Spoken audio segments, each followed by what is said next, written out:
Hi everyone, welcome to this new episode of the Africa Evidence Network podcast. So today I'm joined with three very inspireful women. So we have Penka, we have Gloria, and we have Andile, who are from the Africa Evidence Youth League, and they're going to tell us a bit more about it in a few minutes. But before we start, let's have a quick icebreaker. So my question for you ladies, if I could grant you one wish in your life, which one would it be for you? Let's start with you, Penka. I would say it's to be the best poet ever, the best African poet ever. You know that when you tell me this, you're going to give us a quick taste of your poetry at some point. Huh? Exactly. Oh no, not this time. Another time, please. Perfect. Gloria, your turn.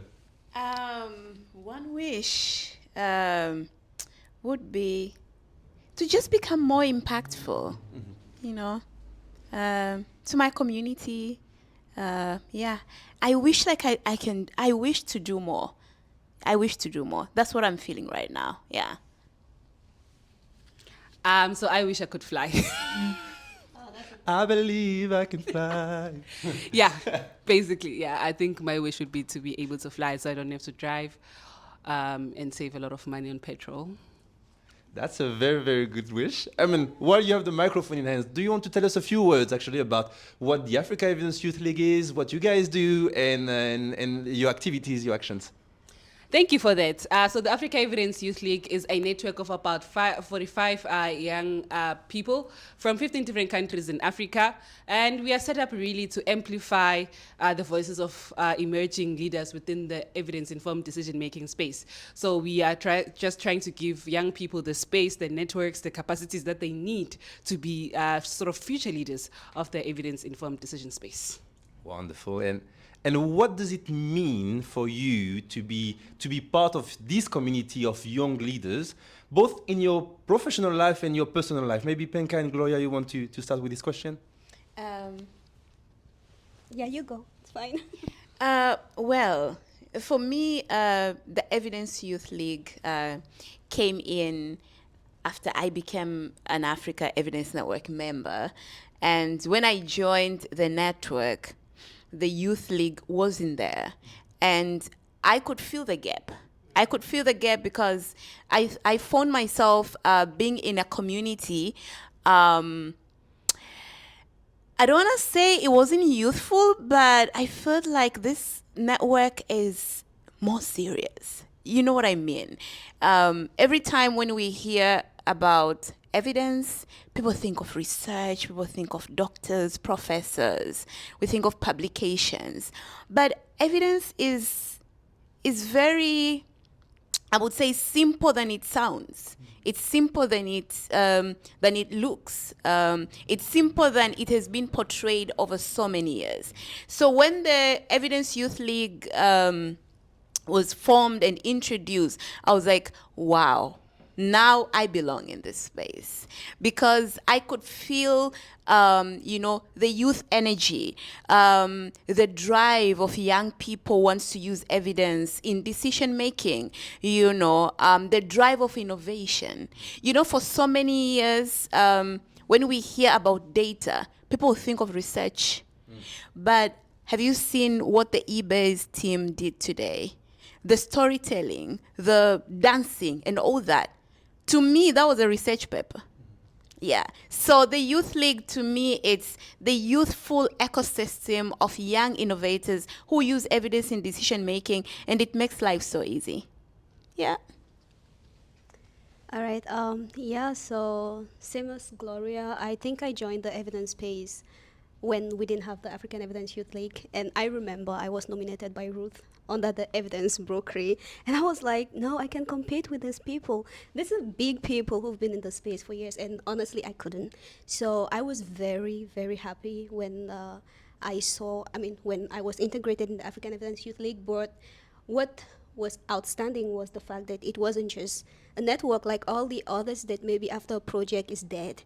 But you can see that it's growing and expanding. And also we had the African Evidence Youth League project that gave us the capacity to be able to impact in our different communities. So that was something that was really inspiring for me. And yeah, it's really amazing to be part of the African Evidence Youth League, because then you get to make your voice count, and also you get to have people who help you grow in the space. Thanks. Wonderful. Thank you so much. You were talking about energy, you were talking about vibe, about storytelling, about being part of a community. Do you think there is something in youth, the youth of the African Evidence Youth League, that most senior don't have? What does the youth in Youth League brings? Maybe Andile and Gloria, you want to start? Yeah, sure. So first of all, we are innovative in how we approach EIDM. We are not the typical, we don't follow the typical process of doing EIDM. For example, I tried to start a TikTok page for the Africa Evidence Network. That is not something that I feel the older sort of generation of EIDM leaders could do. So I think that is sort of the energy that we bring to the space. And also a different lens of looking at things is sort of what is useful about the Youth League. What do you think, Gloria? Actually, you have said it all. But the fact that the youth of 21st century is the digital youth. And that makes our, like, the way we look at evidence-informed decision-making, the way we look at the evidence ecosystem is so different. We had the mentorship program, and I was one of the mentee, and I can testify, my mentor was youthful, and I could tell the way the mentorship program was going on. It was different than what I expected. It was different than what I anticipated in the beginning. We normally have this understanding of mentorship programs, especially in the evidence ecosystem, that it will be more of presenting papers, more of all these, assignments and all that. But it was, I don't have the right words to say, but it made me become more innovative. It made me to do a lot of strategical changes in the work that I do. And I don't know, everybody should be part of this. Yeah. That's very, very inspiring. And actually, you were just talking about the mentorship program. The Youth League is actually very young because it has been running for a year now. But already in a year, you have been doing a lot of things, a lot of activities. Is there any that stood out that you remember and that you feel is something that you need to continue doing? Maybe Penka and Andile, you want to tell us a bit more about this? Okay. Of course. Yeah, sure. One thing that actually stood out for me was the expansion program that we had. Let me say why. So, for example, I'm a Cameroonian, and in our academic institution, we do not even know what AIDM is all about. So that was something that was really fascinating. I was able to have a workshop with close to 25 university students, and I think just 4 of them knew about AIDM, and these were students who were in the most luxurious health institution in Cameroon. So we know that AIDM originates from health, and that's to say, what more of people who are in different sectors. So it was really amazing that through the African Evidence Youth League, some other academic researchers were able to understand what AIDM is all about and integrate that into their academic, well, maybe not integrate, but they now know that it's something they can consider in their academic research, and also look forward to it as a career path. So yeah, that's something that actually stood out for me. I would definitely agree with that. I think the projects that were aimed at raising awareness of EIDM as a career path for young people was really great. But maybe to add on that, but also the mentorship that you touched on as well. But to add on that is the manifesto. So the manifesto is one of the first things that we worked on. And I think it's quite amazing that sort of how the Youth League was formed is that we took people from different organizations, different backgrounds, different sectors, different everything, policymakers, teachers, researchers, M&E specialists, for us to be able to come together and stand for one vision and articulate that in that document. I think that is one of the very sort of those activities that brought all of us together. And I think it remains key for me. That's very, very interesting to see all the activities that you guys have already been doing in just 1 year. And I think 1 year is also a good opportunity to to learn lessons and to reflect on what worked well, what didn't work so well. And so maybe my next question will be this. In this first year, what do you remember as something that worked well and something that you want to improve in the future of the Youth League? Gloria, let's start with you. What went well? Well, I'll go back to the mentorship program. For me, the mentorship program went so well because I would say since the Africa Evidence Youth League, the main focus is to amplify the voices of emerging leaders in the evidence ecosystem. I can tell I'm a testament of that.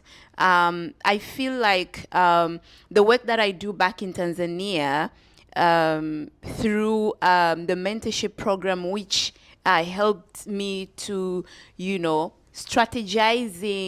re-strategizing about my organization. I was able to come up with the 5-year strategic plan. In the beginning, I was not expecting it will turn out that way, but right now, if you go through the strategic plan of my organization, you would find the evidence like the evidence concept. You would be able to directly tell like this organization is working, but the work is centered at the usage of evidence. And before it wasn't like that. Of course, it was something I would preach, I would speak of, but it wasn't that way. So I feel like what has been done best in the past 1 year is our voices have been amplified in a different way. What could be improved? I would say what could be improved is the sustainability of what has already been built. 1 year is also too short to speak much on a project. So I would say the improvement should now focus much on the sustainability and aiming at seeing more impact out of the group, the current cohort, but also amplifying it to other young people out there because we are too many. Yeah, thank you. Andile, what worked? What didn't? So for me, it was the in-person launch. I think that stands out as one of those very nice things that we were able to do. So I think that worked very well. Like to an extent that youth leaguers know each other and they have relationships outside me being as the coordinator of the youth league because they met initially when we launched the youth league. But then what we can do sort of going forward is what sort of Gloria has touched on. One, sustainability, but two, expanding the youth league. I think 45 is very small. As the coordinator of the youth league, I get all the requests and I have to say no every time. Oh, not for now, not for now, not for now. But there is clearly a need for such networks, and it would be nice if we could expand it to include other young people as well. And so what's next? What's next? It's just 1 year. 1 year is not enough. We need more of you guys, more of your activities. So what is coming next for the youth league? I don't think I'm in the right position to answer that question, maybe, Antile. Yeah, but what I can think of as what next is that we already have a strong network. Yeah, the fact that we young people in the African Evidence Youth League, we are able to collaborate, just as Angela mentioned, out of the network that brought us together is already a huge thing. Just today we're discussing with Elise, and there was another Youth League member asking, how do we go about publication? And I think this is what next, right? Building on those partnerships that we already established and seeing how we can together build our capacity and enhance the network in our own different communities. I was about to say that, what do you mean you don't know what's next? Because you are planning to publish a paper. Yeah. Oh, yeah, my bad. She knows what's coming next. What's next? I would say, again, the Africa Evidence Youth League participation, it's in form of cohorts. So once you have graduated in a cohort, it's not like you're out of the ecosystem. There is Africa Evidence Network, which is now, I don't want to call it the older version, but the mother. It's the mother of the evidence network ecosystem, whereby now you're transiting into a bigger network where now it's intergenerational. You will find like like like the old, the middle, and the young, all together, working to improve and foster collaborations and connections in the evidence ecosystem, which I think it's one of those, again, spaces that makes you grow further and stretch, because now you are engaging with members in the ecosystem who have more experiences than you, who are more aged than you, who knows more than you. So again, it's more of in a space where you're being mentored naturally. Yeah. So I would say that is what is next for every youth leaguer. Yeah. And I would say that what is next is that you can't stop this fire. The fire that was started in Uganda in 2023 September cannot be stopped. So I think we will continue meeting monthly online. So we are an online community of practice after all. But I hope that we will be able to get another in-person meeting. Right? So yeah, but we will. No one can stop this fire. One last question from me, if you allow. So I feel very privileged today to have three young African leaders joining me for this podcast, but I also have three young African women joining me for this podcast. And we know the number of barriers that women face in the research sector. And so maybe as a last question, what would you say to those young female researchers in Africa to inspire them to join the Youth League or to work in this sector? What would you say? First, I'll start by saying, even though I will speak for my context, Cameroon, gender is a thing.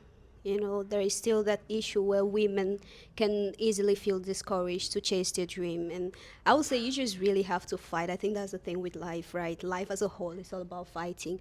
But specifically for my context, I will say you have to be brave, because it's still a thing. I came to South Africa and I realized that they have a lot of laws and they actually enforce them. But that's not the thing in Cameroon. So gender-based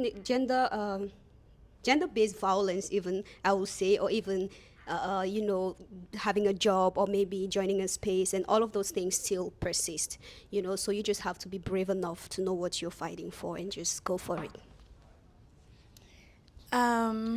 Well, I would say gender stereotypes everywhere, in every sector, not only the evidence ecosystem. What I would suggest and advise any young woman, any girl out there, is that know what you want and go for it. Know what you want and go for it. Doesn't matter the obstacles, doesn't matter the blockages you'll find out there. But once you know what you want and you go for it, automatically there will be a force that will push you, and whatsoever opposition you find along the way, because challenges are there and you'll find them. I have seen them. But then what will keep you moving is the determination and the focus. That this is my target and I'm going for it, and I'll get it. And as women, we have that. Yeah. Mm-hmm. I would be hopeful and say there's space for you here. I think we are living proof that there's absolutely space for you here. I think I've seen our industry really make sure that systems are in place to ensure that people like us have space. So there's a space for you this side. That sounds like a perfect motto to close this session. There is space for you here. Yeah. Thank you, Penka. Thank you, Gloria. Thank you, Andile, for joining us in the AEN podcast and sharing this first year of experience. And we hope to host you for more sessions of the AEN podcast. Thank you, guys. Thank you.